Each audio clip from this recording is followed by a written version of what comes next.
તો તમે કેમ આવી રીતના પછી આ કઈ એમ જ છે કે તમે ડાયરેક્ટ 10 વર્ષના કર્મચારી કે ભાઈ તમારાથી થાય તો કરો બાકી ચાલતી પકડો, આવી કેવી ભાષા છે તમારી? આવી રીતના તો કઈ રીતના તમારી કંપનીનો ગ્રોથ થશે? પછી જે વ્યક્તિ તમારા કંપની માટે ખૂન પસીનો પાડે છે એ બી આપણો પરિવાર જ છે ને, એને કઈ રીતના તમે આવી રીતના તમે તુચ્છ ભાષામાં વાત કરો? ભાઈ કર્મચારી છે, 10-10 વર્ષ સુધી તમે પરમેનન્ટ તો કરતા નથી, સેફટીના સાધનો તો આપતા નથી, બરાબર? બોનસો માટે લડાઈ કરવી પડે, અમારે વીમા પોલિસીઓ માટે તમને કેવું પડે.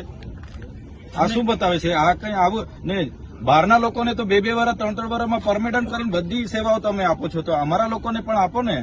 વીમો કશું નથી. તો પછી કાલે ઉઠીને અહીંયા કઈ થઈ ગયું તો અમારે કોની જવાબદારી? ઇનકે બિરલા સેન્ચુરી વાળા 1300-1400 લોકોને છોડીને હમણાં જતા રહ્યા, હવે 130 જણ અમારી પાસે આવ્યા, અમારે ક્યાં હોદવાના?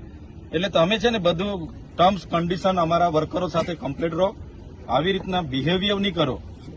આજે તો અમે ફર્સ્ટ ટાઈમ અમે પોતે આવ્યા છે, પછી બીજી ટાઈમે પછી કઈ આવું પ્રશ્ન આપણે ત્યાંથી આવશે તો અમે ચલાવવાના નથી ભાઈ. પછી આ તમને કહી દીધું, હવે પછી અમે સાખી નહીં લઈએ આ બાબતોમાં.